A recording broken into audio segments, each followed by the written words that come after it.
Good morning, everyone. My name is James Scully, and I have had the privilege of chairing the Christa McAuliffe Memorial State House Commission. I would like to welcome Governor Sununu, the Deputy Administrator of NASA, Colonel Pam Melroy, the federal delegation, elected officials, members of Christa's family, former students of Christa's, fellow astronauts, commission members, and the people of the great state of New Hampshire and beyond. Welcome to such a historic day for the state of New Hampshire, and a sincere thank you for joining us. I would like to introduce the Right Reverend A. Robert Hirschfeld, Bishop of the Episcopal Church of New Hampshire, for the invocation. Please rise for the invocation and the singing of our national anthem, sung by the Concord High School Chorus under the direction of Bryn Cowett.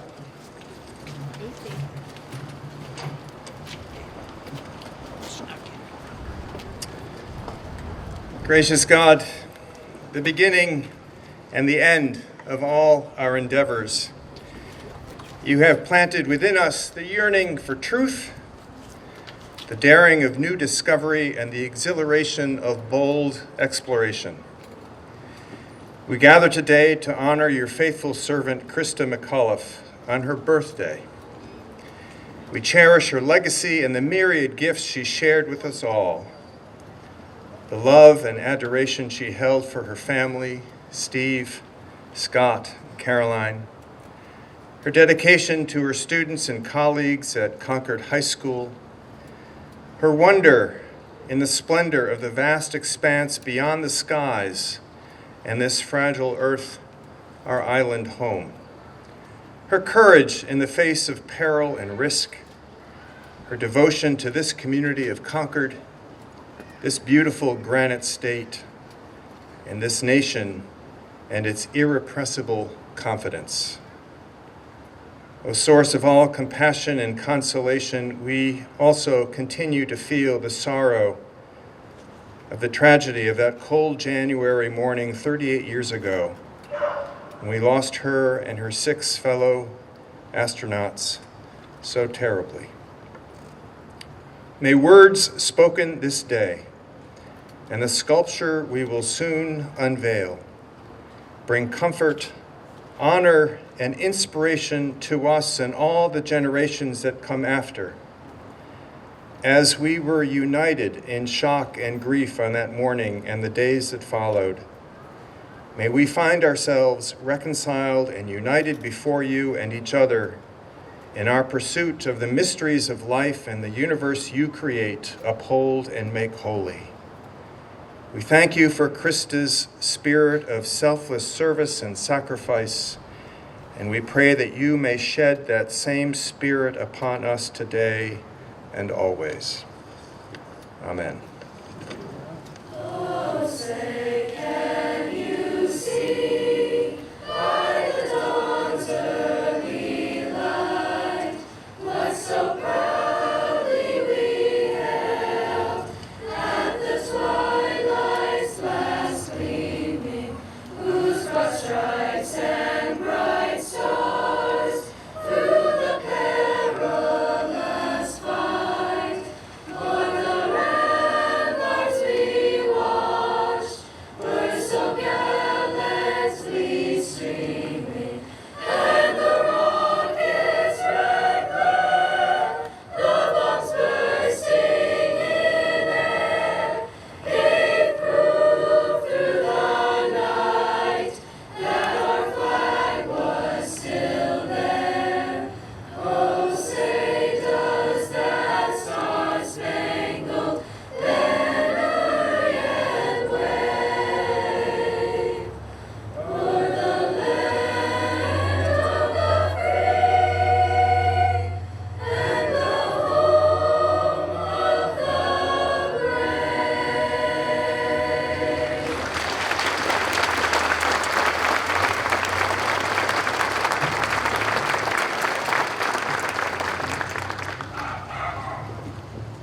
Thank you.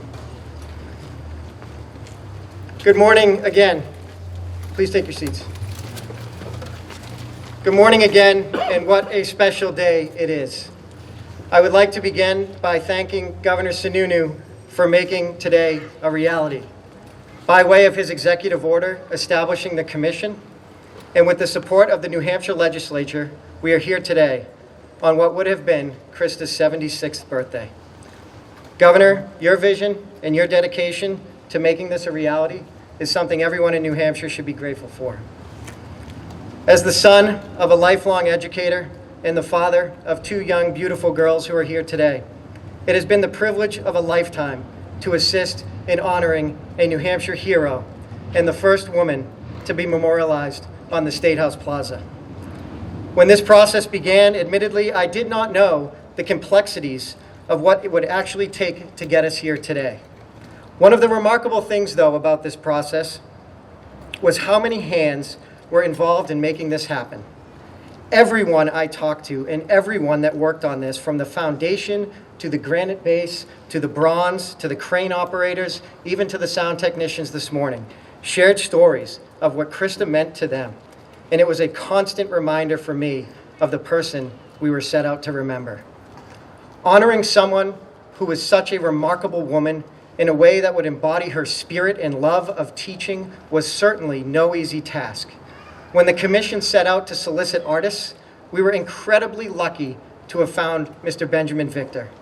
His ability to turn bronze into life is nothing short of remarkable. Barbara Morgan, Christa's alternate, unfortunately cannot be here today, but was gracious enough to allow Ben to use her suit while he created this remarkable piece. We are grateful to Barbara and her support throughout this entire process. I would be remiss if I did not take this opportunity to thank some folks who are in attendance today. First, to Christa's family, her husband Steve, her children Scott and Caroline, and their siblings. Thank you so much for being here.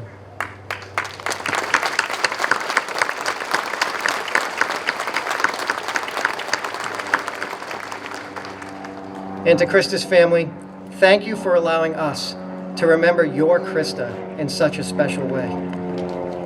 Secondly, to each and every commission member, your selfless dedication during this process is something I will never forget, and I cannot thank you enough.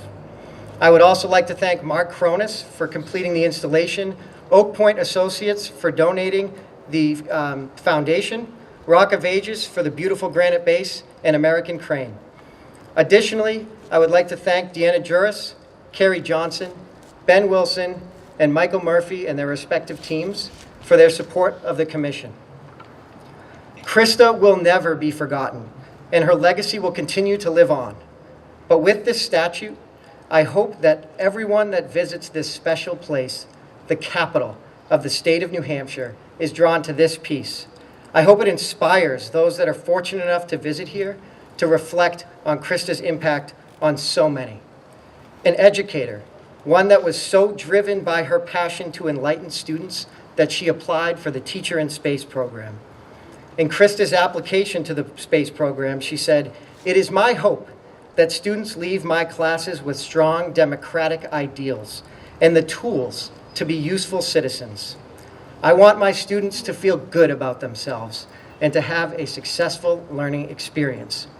She continued, "As a woman, I have been envious of those men who could participate in the space program and who were encouraged to excel in the areas of math and science. I felt that women have indeed been left outside of one of the most exciting careers available. When Sally Ride and other women began to train as astronauts, I could finally look among my students and see ahead of them an ever-increasing list of opportunities. I hope that all young people who visit this unbelievable statue are inspired by Christa's story and always, always understand that the opportunities to do whatever you want to do in life are endless. Reach for the stars. It is now my honor and privilege to introduce the 82nd Governor of the state of New Hampshire, Christopher T. Sununu.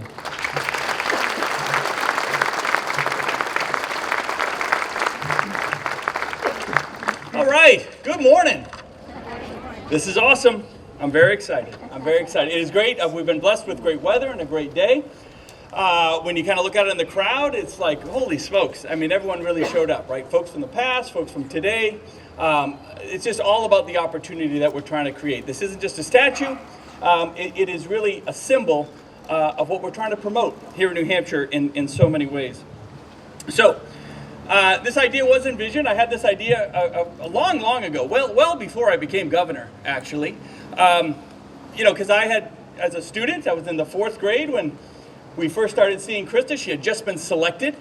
And as a 4th grader, you're like, wait, she's from New Hampshire? Oh, wait, she's a teacher? Oh, wait, she's like one of us, right? In terms of a student's journey, who you look up to, who you admire. And to see her, I don't know if some of us can remember, I'm just barely gray-haired enough. You could kind of follow her progress, right? She would come on television. She would talk about her training. It was an immense training. It took over a year, right? She had to take the sabbatical for, it was at least a year, I think, where you had to go down and do some very intense training, even aside and beyond the application process. But she was always out there, right? She was on the news. She had all this incredible enthusiasm. I remember being younger and thinking she had these great, I saw her on the news, she had these great one-liners sometimes. And she was fun. And you're like, yep, that's a teacher. And that's going to be America's first citizen in space. And she happens to live up the road, right? It was really an amazing thing as a student to kind of watch it happen. And then you learn of the whole process where it was from over 10,000 different applicants. And she was just larger than life.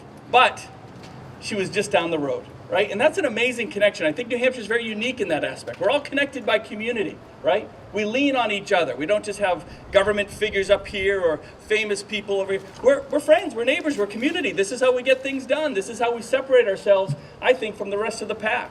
And I think ultimately, it's that spirit, that enthusiasm, that connection that probably wowed the folks down at NASA that set her apart from over 10,000 other individuals that had applied.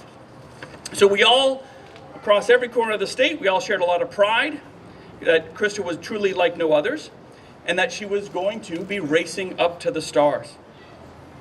So right now, when you think about where we are today, and I was thinking about this as the process was going along. And the process, by the way, I'm going to kind of jump around a little. I can't thank so many people, as James mentioned, so many people were involved with making this happen. And when I first had this idea, I said, okay, folks said, well, we finally got the legislative approval. It'll probably take 2 or 3 years, like maybe 2025 or 2026, and maybe we could get something done. I said, no, that would be government. We're not doing that. I said, it's her birthday. You got till her birthday. And they said, that's only 18 months. And I said, don't worry, you'll get it done. And they did. We put the best and the brightest. We went through a full application process, all the reviews, but it wasn't something where folks had a meeting and went home for 2 months. These folks were at it. This commission was at it, engaging with the public comments, engaging with the community, engaging with their family, all the different pieces. And to have all that come together from basically an idea to reality in 2 years is nothing short of a miracle, especially when you're dealing with government. So I can't thank them enough for making that happen. And to all you naysayers that said it couldn't be done, we got it done, which we're all very excited about. Now, obviously, I have a connection with Christa, being a student and all, but one of the best parts about being governor, I see Senator Shaheen here as a former governor, and Senator Hassan, hi, Maggie, how are you? Sorry, I didn't see you, as a former governor as well. I think we can all agree. Is John here? I feel bad. Is Lynch here? Where's John? No, okay. I think we can all agree as governors, one of the best parts about being governor is when the 4th graders come in, right? In this state, most of the 4th graders at some point have a chance to come in and tour the State House. It is awesome. And that's one of the best times you go out, and I think I speak for the 2 senators here. Those are the toughest questions we get. I'm sorry, press. You guys are nothing compared to 4th graders, grilling you, open and unfiltered about what it's like being governor and what you have to go through day by day. And so the opportunity, knowing that as a 4th grader, who you admire, who you look up to, that's your teachers. And now knowing that every 4th grader that comes through this State House gets to walk by our hero teacher is an amazing opportunity. And she was so positive. She was all about hope. She was all about a better tomorrow. She was all about finding solutions. She was all about thinking bigger than yourself, being inspirational to that.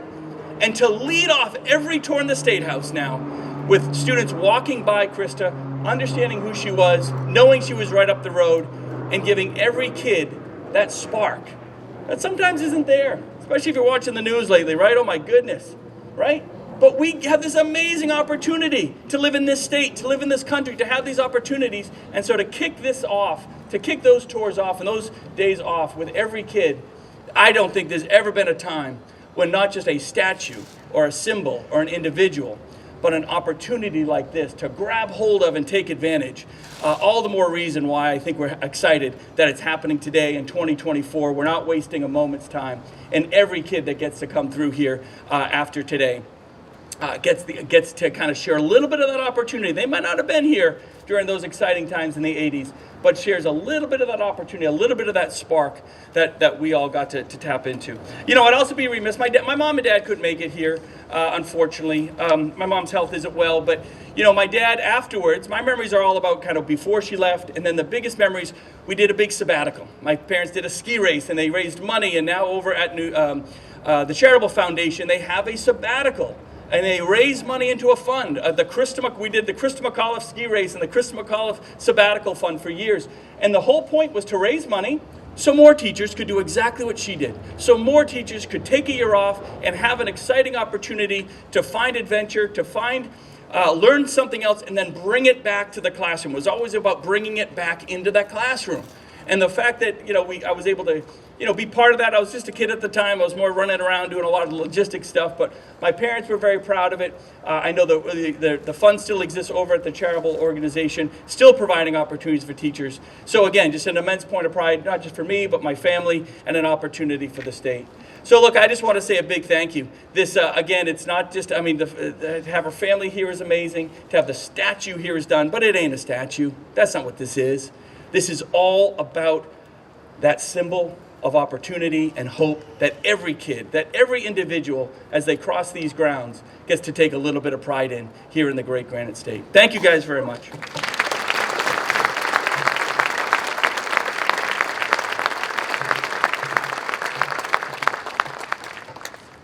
Thank you, Governor. It is now my honor to introduce Colonel Pam Melroy, NASA Deputy Administrator. Colonel Melroy was commissioned through the Air Force Reserve Officer Training Corps program in 1983 as a co-pilot, aircraft commander, instructor pilot, and test pilot. She logged more than 6,000 flight hours in more than 50 different aircraft before retiring from the Air Force in 2007. She is a veteran of Operation Desert Shield, Desert Storm, and Operation Just Cause, with more than 200 combat and combat support hours. Colonel Melroy was selected as an astronaut candidate by NASA in December of 1994, one of only 2 women to command a space shuttle. She logged more than 38 days in space. She served as a pilot on 2 flights, STS-92 in 2000 and STS-112 in 2002, and was the mission commander on STS-120 in 2007. All 3 of her missions were assembly missions to build the International Space Station. Colonel Melroy, welcome to the great state of New Hampshire.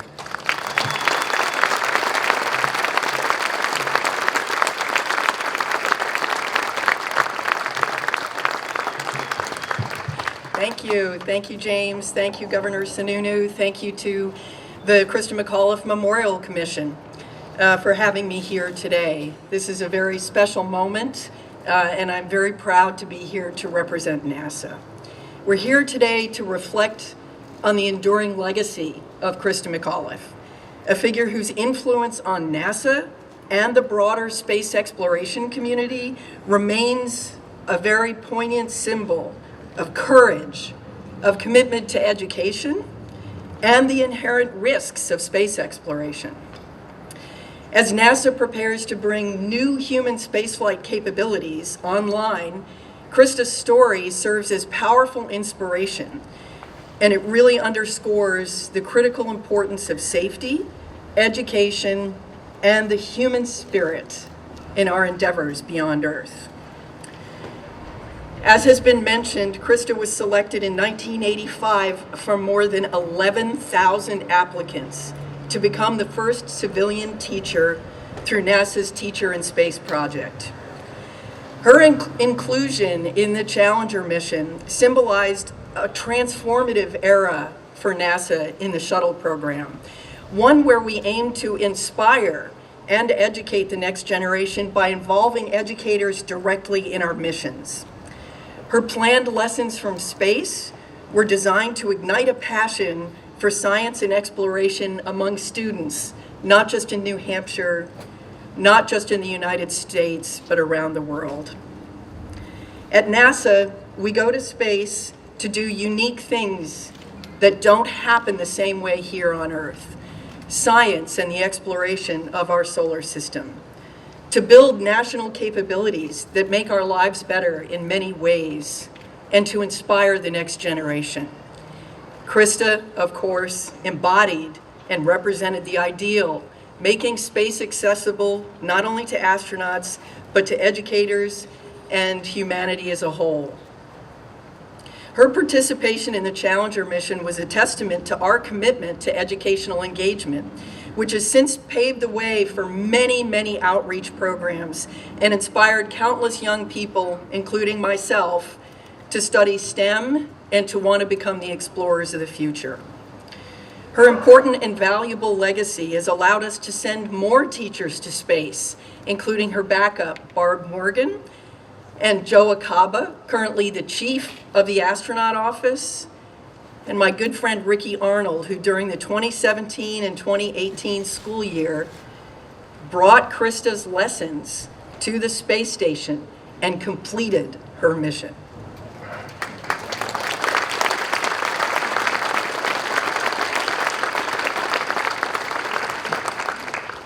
It was incredibly tragic that the Challenger disaster cut short Christa's life, along with the lives of 6 other astronauts.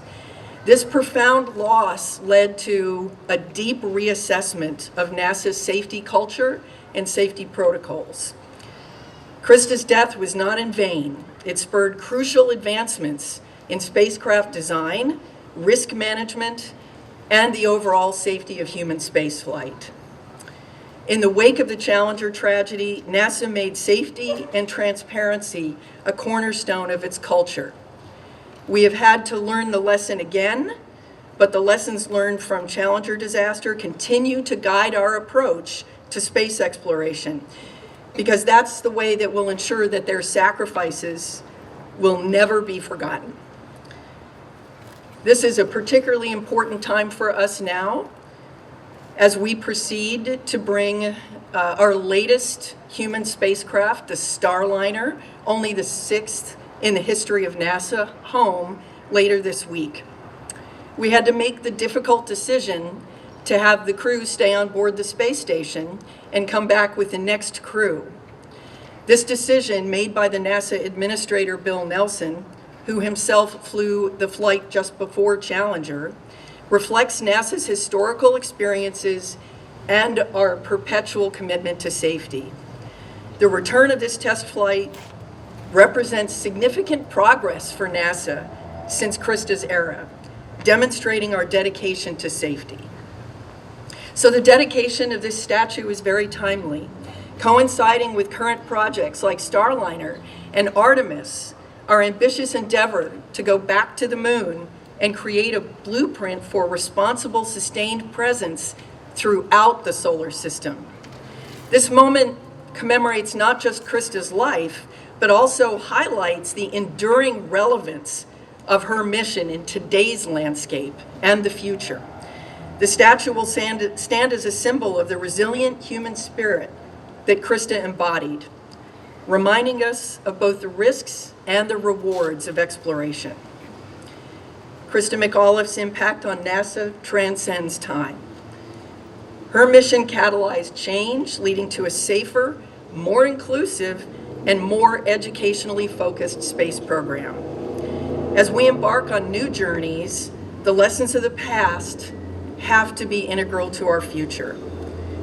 We're excited that this statue not only honors Christa's contribution, but also serves as a beacon of inspiration for future generations, ensuring that her legacy continues to shape the course of human space exploration. Happy birthday, Christa. Thank you.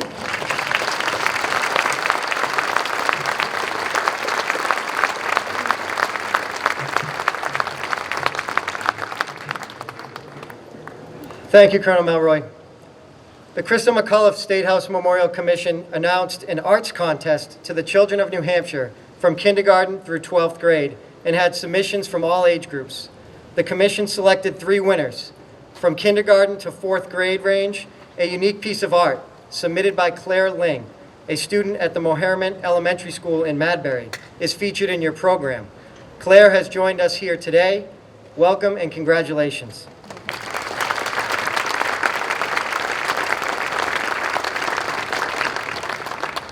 From the high school range, Jenny Padovan, a student at Belmont High School, was also selected as a winner. Jenny's piece is also featured in your program. Jenny has joined us here today. Welcome and congratulations.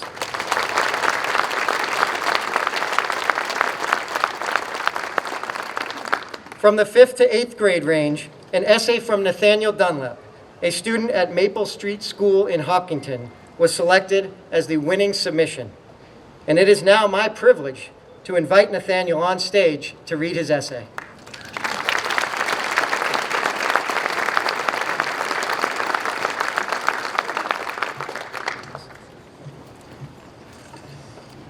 Christa McAuliffe. Christa McAuliffe was an amazing, kind, smart person. She inspired many people, and she has definitely inspired me. Sharon Christa McAuliffe has inspired many people because she achieved what was thought impossible. She was a teacher that went to space. She took the opportunity to be an astronaut when NASA offered it to over 10,000 people. She inspired many people. For example, Dean Kamen, founder of First Robotics, which helps young students get into STEM and robotics, was inspired by her pure love of assisting others to learn. On a personal level, she had motivated me to look out for all opportunities and take them. If life looks like it's going one way or another, keep an eye out so that change is still possible. It has inspired me to try to be the best I can be as a person. I want to be a computer scientist, but if the opportunity to become a trumpeter arose, I would take it, because being a musician makes other people happy, not just me. Christa McAuliffe inspired my 5th grade teacher, Miss Jakes, to be the best teacher she could be, and in return, Miss Jakes inspired me. Miss Jakes had Christa McAuliffe as a teacher. Miss Jakes told me that Christa McAuliffe was a good teacher who was extremely talented at explaining difficult topics. Christa McAuliffe also had kids involved in real-life activities. She was a kind person with a cheerful personality, the kind of person you want to be around. I remember when I was in Miss Jake's class, she put so much effort and kindness into teaching us not just to be smarter, but also to be our best selves. And since I just experienced it, I can easily imagine it happening in Miss Christa McAuliffe's class. All in all, I think that Christa McAuliffe was an amazing teacher who took the opportunity to become an astronaut and changed the world forever doing it. Thank you, Christa McAuliffe.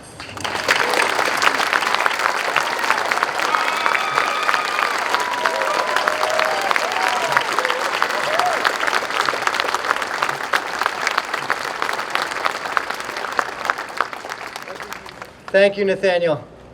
Well, I think he did a much better job than I'm about to do introducing Miss Jakes. Chris Jakes is a dedicated educator and passionate advocate for children's growth and development, born and raised in Concord. Chris graduated from Concord High School in 1986 and was a student of Christa's before pursuing higher education at Trinity College. With a master's degree in reading and writing, Chris has devoted 34 years to teaching in New Hampshire, making a significant impact on the lives of countless children. She is committed to fostering self-confidence and a love of learning in her students. Chris, welcome.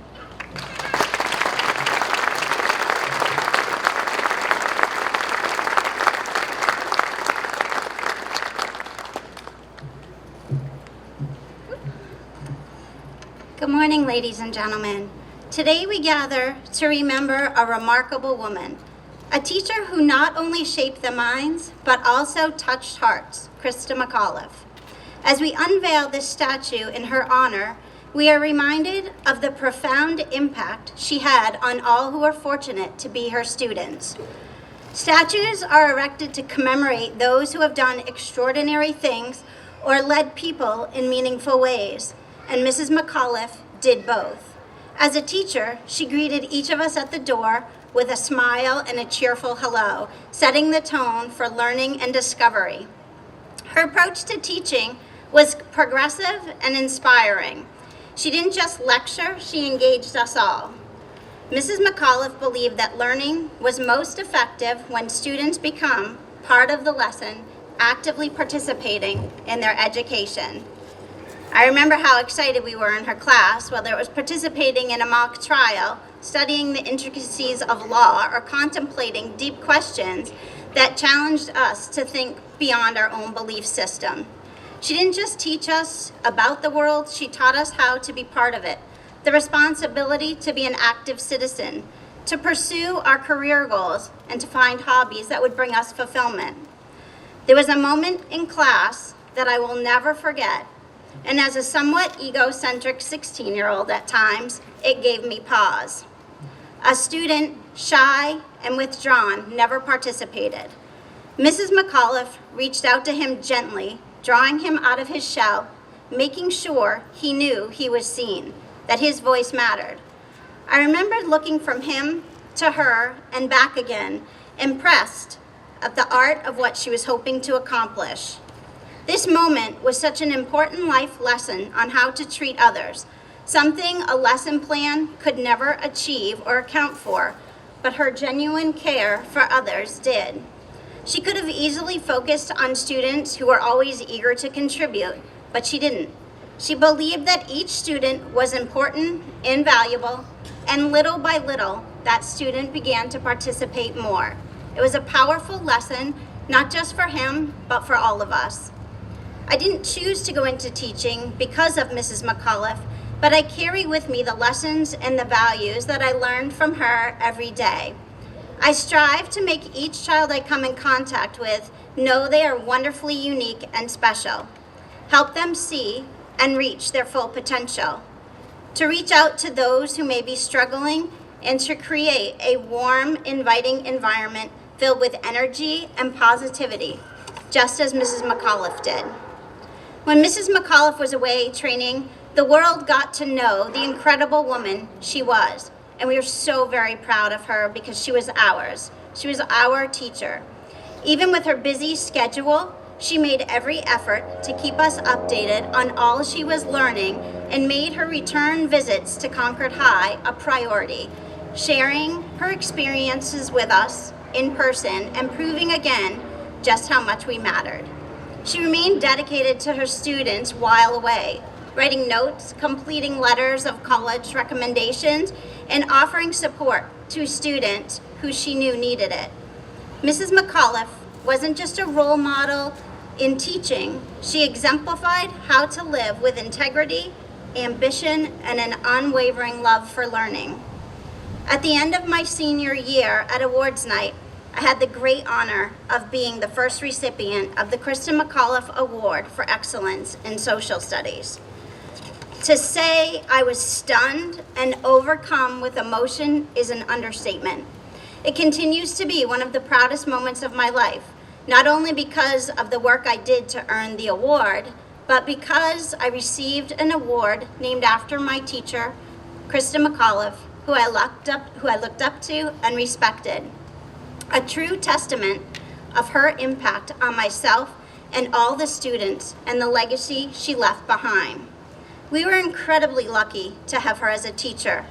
This statue is a fitting tribute to a woman who stood for so much ambition, decency, the love of continued learning.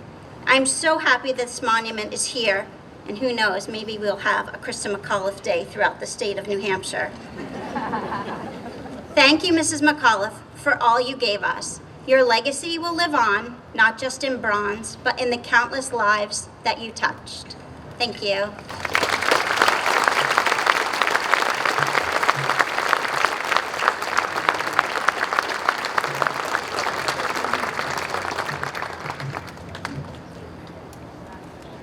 At age 26, he became the youngest artist ever to have a sculpture in our nation's foremost collection, the National Statuary Hall in the United States Capitol.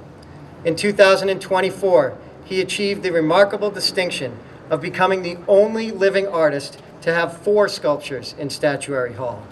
Art critics and organizations, including the National Sculpture Society in New York City, continue to recognize the aesthetic and conceptual integrity of Benjamin's artwork.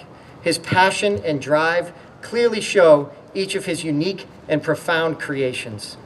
With expressive features, exquisite detail, and thought-provoking content, the work of Benjamin Victor is sure to take its place among the great masterpieces of art history.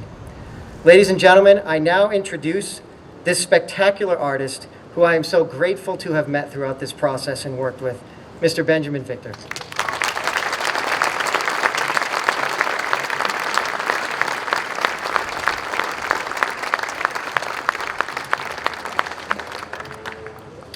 Thank you. What a day. Man, what a turnout. It's so wonderful to see so many people and friends and family of Christa here today. And if I talk to you about her in a familiar manner, please know that that's not disrespect. For the last, I guess about 7 months while I've worked on the sculpture, I've felt like I've really gotten to know her.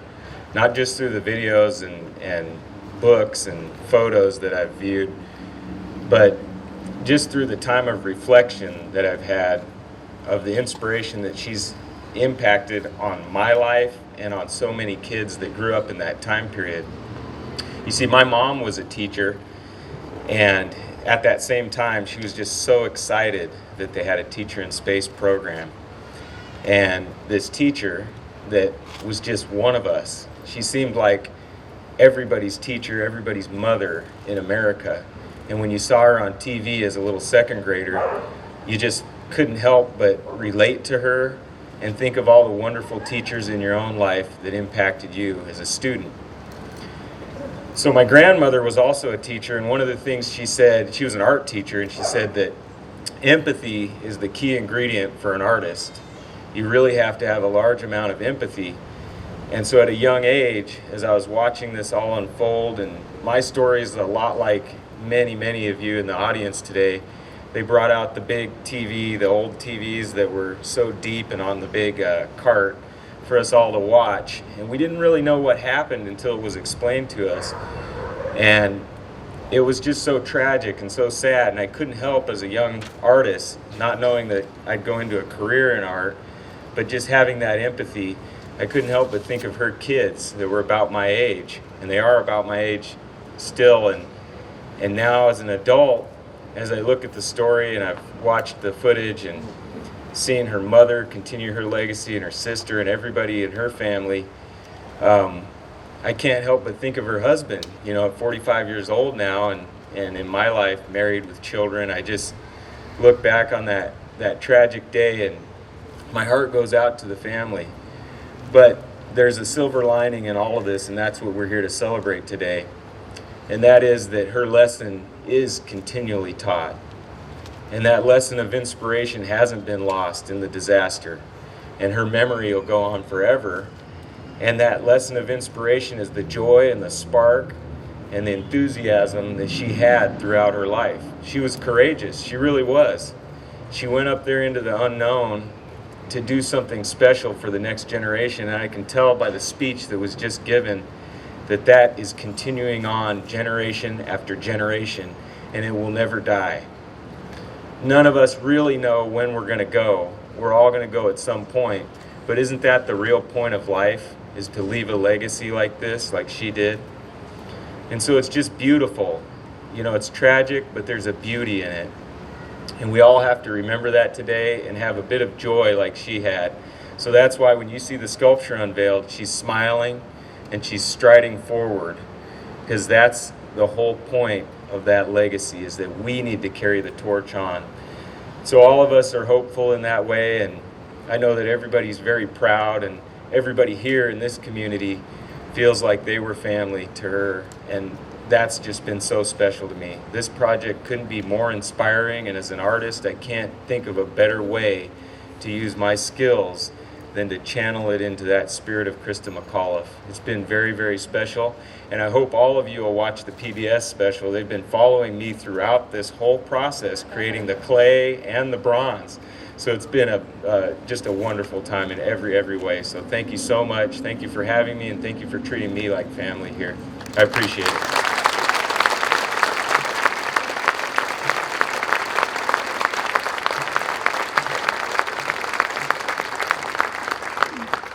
I would now like to introduce again the Concord High School Chorus.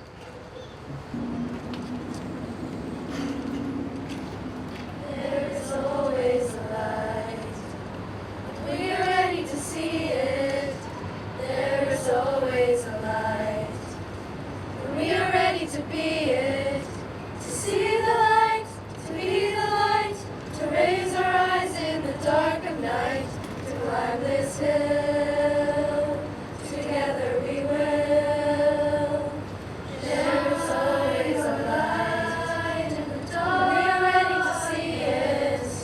There's always a light in the dark, we are ready to be it. To see the light, to be the light, to raise our eyes in the dark of night, to climb this hill, together we will. There is always There's always a light. There is always We are ready to see it. always There's always a light. There is always We are ready to be it. To see the light, to be the light, to raise our eyes in the dark of night, to climb this hill, together we will. There is always We are ready to see it. always There's always a light. We are ready to be it. To see the light,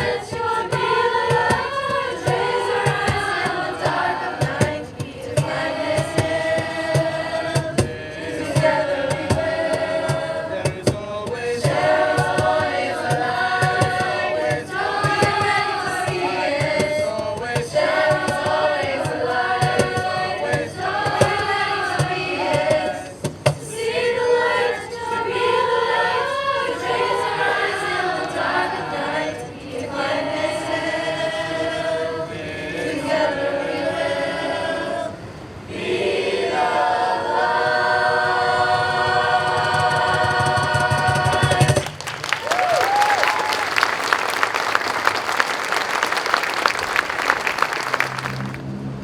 It is now my privilege to introduce to you the Honorable Stephen James McAuliffe, Senior United States District Judge for the United States District Court of the District of New Hampshire. Judge McAuliffe, and to the rest of Christa's family, thank you.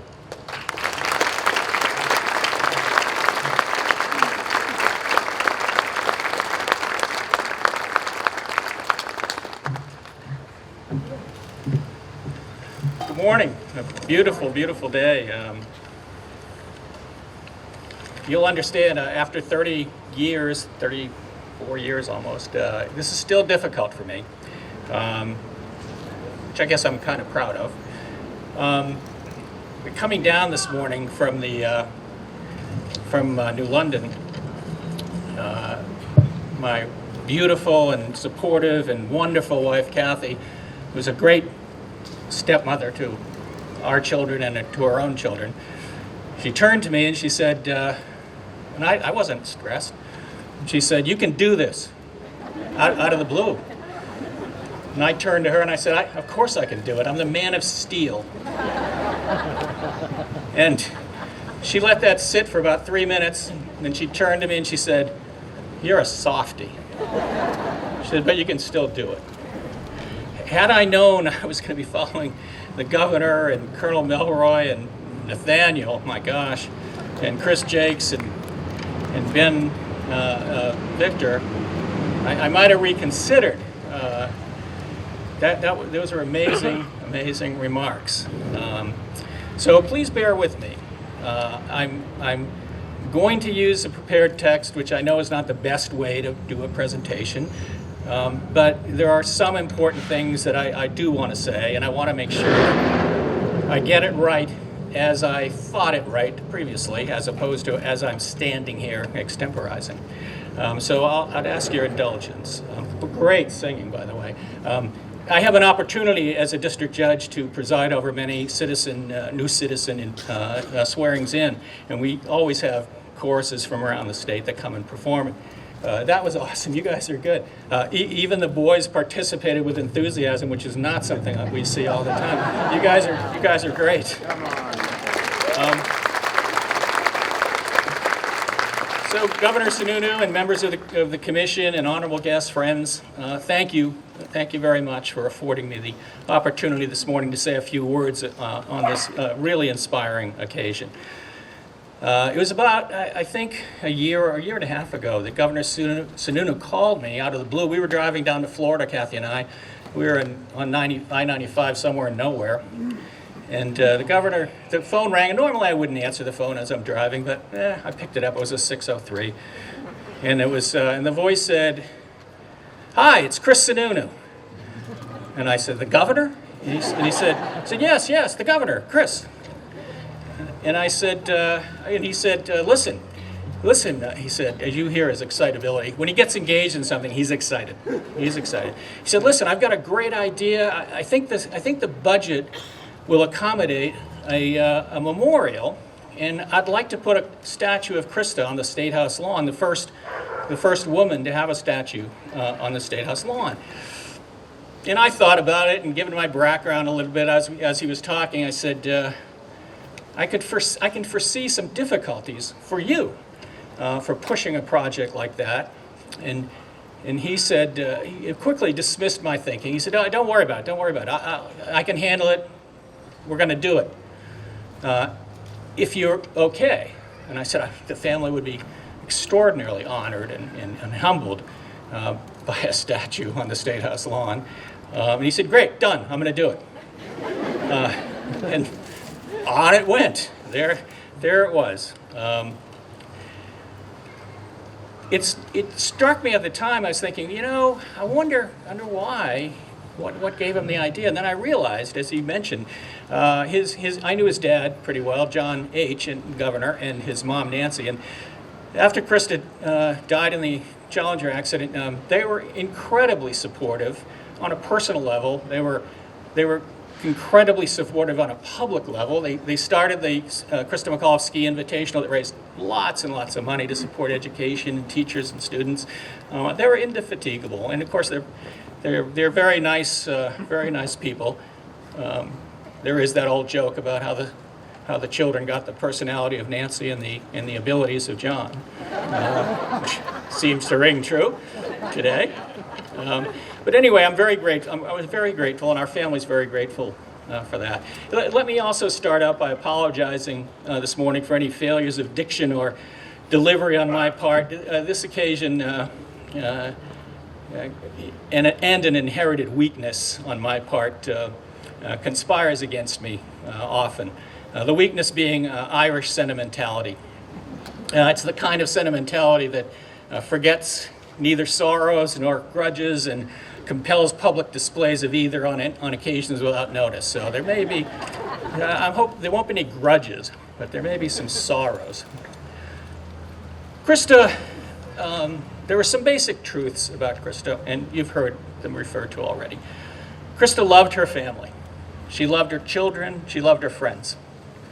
She loved her calling. She loved being a teacher. She loved her students. She loved their successes, and she loved helping them overcome adversities of all kinds, not just education related. On more than several occasions, we had high school students staying at our house while they settled problems they were having at home. I once mentioned to her, I said, this could be a bit of a liability risk. And her response was, "So sue me." She loved hearing from her students. Let me tell all of you students, we're all students, teachers love nothing more than to hear from students that they taught 5, 10, 15, 20 years ago, telling them how they're doing and how much that teacher meant to them. She loved that. She very much loved her own life here in New Hampshire. Christa was both a tough-minded and a tender-minded person, and unlike many of us, probably unlike most of us, Christa really knew herself and was comfortable being herself. She was a champion of women's rights as early as high school, and that wasn't easy. We attended a parochial Catholic high school in the early 1960s, long before the word woke was even a word.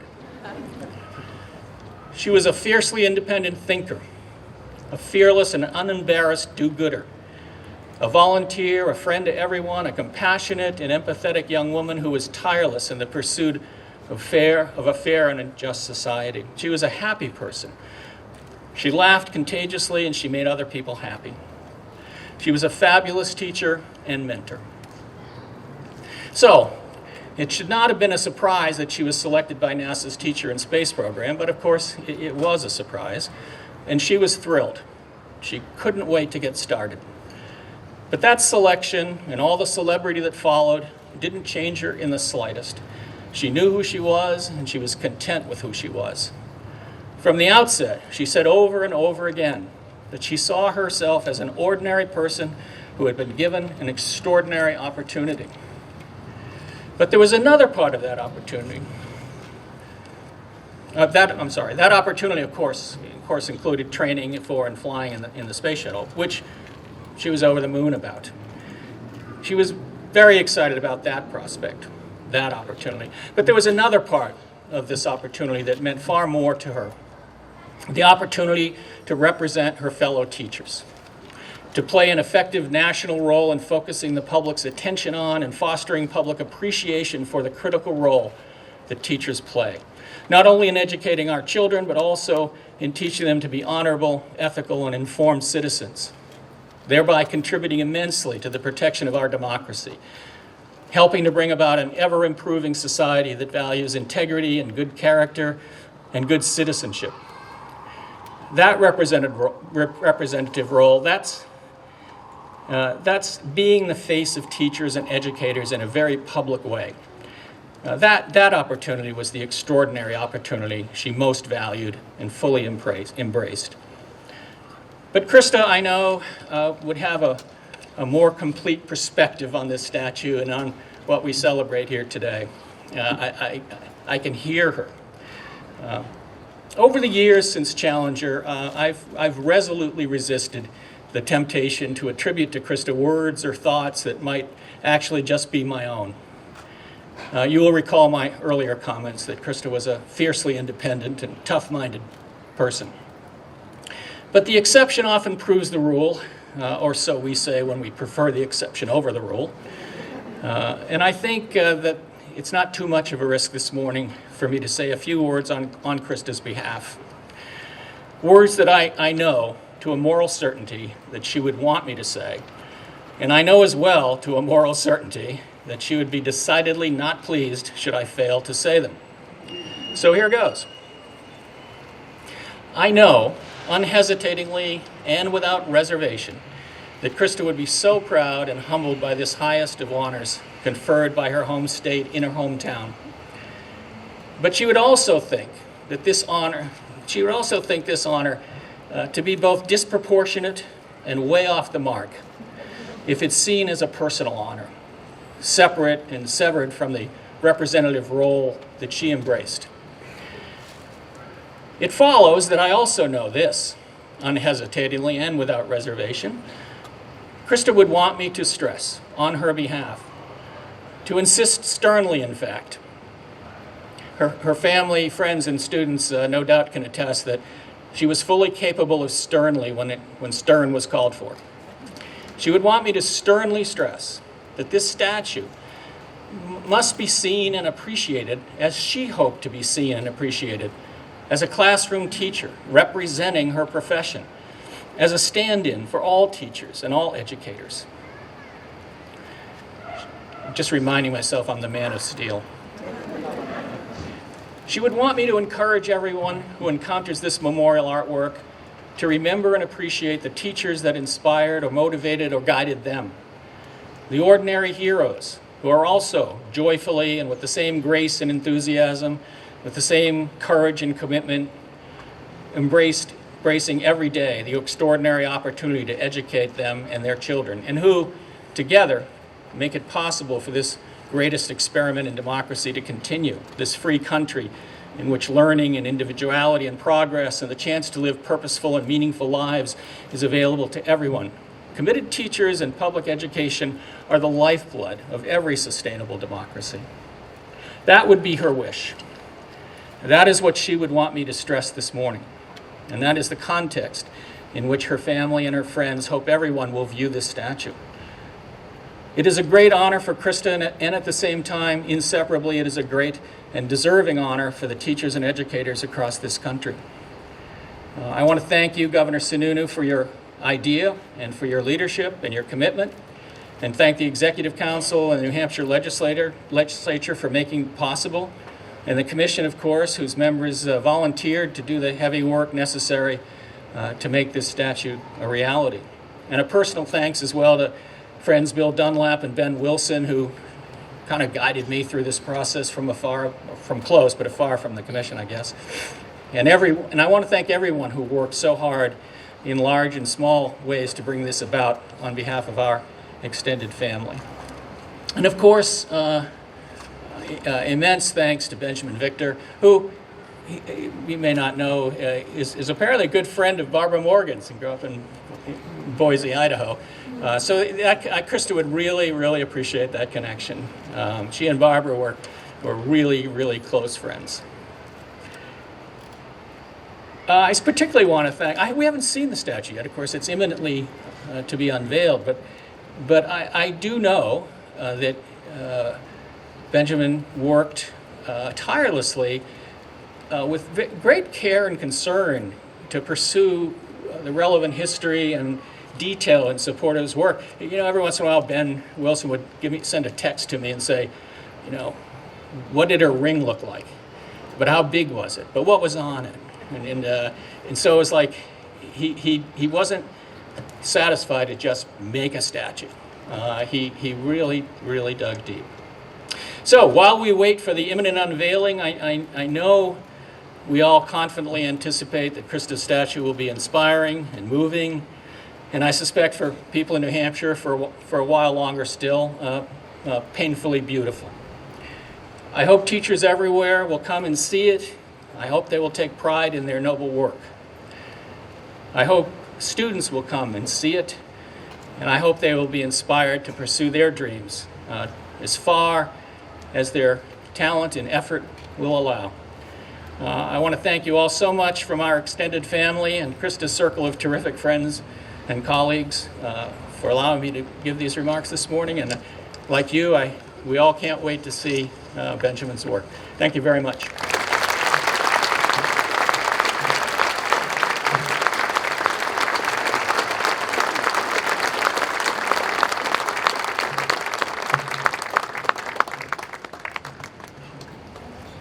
The time has come. What I would do is I would ask everybody, if they're seated, to remain seated and to not crowd the statue. There will be plenty of time afterwards to gather around the statue. But at this time, I would like to invite Governor Sununu, Steve, and Christa's children, if you would like, to come unveil the statue. Benjamin as well.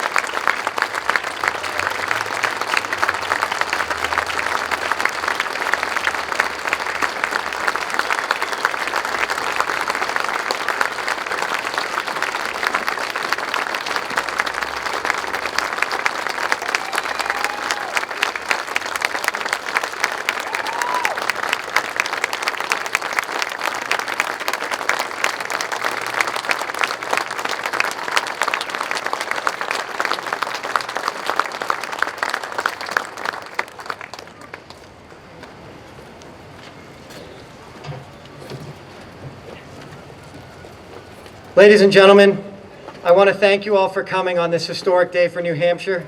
This concludes today's ceremony, and you are all invited to a reception at the New Hampshire Historical Society down the road on Park Street. I want to thank you, I want to thank Christa's family, and thank Ben. What a wonderful, wonderful day. Thank you.